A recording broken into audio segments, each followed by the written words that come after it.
Сәлеметсіздер ме? Қара жәшікке қош келдіңіздер. Астанадағы нөмір 81-ші Астана English School халықаралық мектебінің және бас бухгалтеріне қатысты тергеу жүргізілуде. Олар бюджеттен 900 миллион теңгеден астам қаражат жымқырды деген күдікке ілінді. Қаражаттың бір бөлігі ата-аналардан дайындық сыныптары мен жазғы лагерге төлем ретінде қолма-қол жиналған.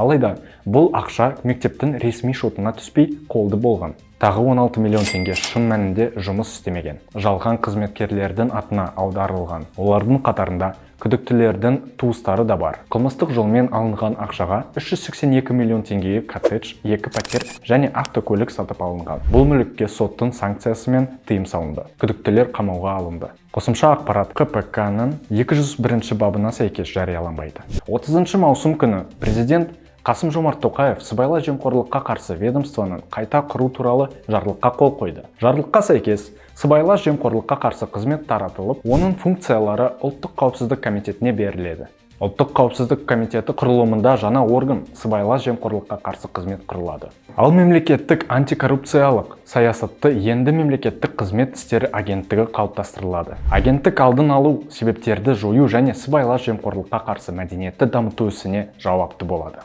Ұлттық қауіпсіздік комитеті мен агенттік тараған ведомствоның құқықтық мұрагерлері жаңа құрылымға байланысты нормативтік құжаттар мен штат санауалдағы айларда қайта қаралады. Жарлық қол қойылған күнінен бастап күшіне енді.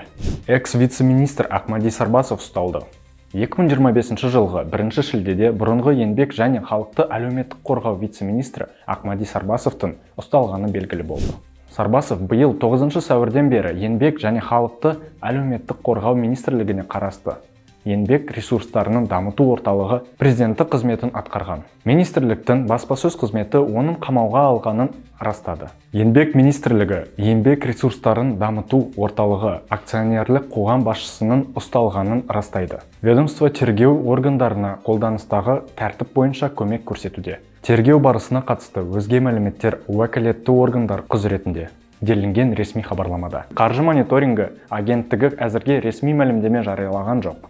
Маңғыстау облысында жеке оқу орталығы 14 ата-анаға 5,5 миллион теңге қайтаруға міндеттелді. Ақтаудағы жеке білім беру ұйымы көрсетілмеген немесе толық көрсетілмеген қызметтер үшін 14 тұтынушыға 5 миллион 541 мың 25 теңге қайтаруы тиіс. Мәселе 2024 жылдың соңында басталған. Бір тұрғын оқу жылына толық төлем жасағанымен балалары басқа мектепке ауысқан соң сабақ тоқтап қалған. Қызмет көрсетуші ақшаның бір бөлігін ғана қайтарған. Кейін осындай жағдайға тап болған тағы 13 адамның арызы түсіп, ведомство сотқа жүгінген. Сот талапты толық қанағаттандырып, ұйымды барлық соманы және сот шығындарын өтеуге міндеттеді. Екібастұзда әйел ойын алаңдағы балаға шабуыл жасады. Желіде тараған видеода әйелдің балаға айқайлап қол көтерген сәті көрінеді. Қорыққан балалар жан-жаққа қашып кеткен. Біреуі жылап тұр. Ал әйел қазір сені буындап тастаймын деп ашумен айқайлайды. Әкімдік бұл оқиғаны растады. 30 маусымда полиция 2 материал тіркеп тексеріс бастаған. Балаға дене жарақаты келді ме, оны сот медициналық сараптама көрсетеді. Нәтижесіне қарай шешім қабылданады. Қазақстанның арнайы жасақ сарбаздары Түркияда халықаралық оқу жаттығуларға қатысты. Түркияда Анадолу 2025 атты арнайы мақсаттағы халықаралық оқу жаттығулар өтіп жатыр. Шараға Қазақстан, Әзербайжан, Пәкістан, Өзбекстан және өзге де 33 елдің әскери қызметкерлері қатысуда. Қазақстан атынан оқу жаттығуға қарулы күштердің арнайы операциялық күштерінің жеке құрамы қатысып жатыр. Оқу жаттығудың белсенді кезеңінде қазақстандық арнайы жасақ сарбаздары қалалық жағдайда әрекет ету, парашютсіз десантпен түсу, жаралыларды эвакуациялау және ұшқышсыз ұшу аппараттарын қолдану тәсілдерін пысықтауда.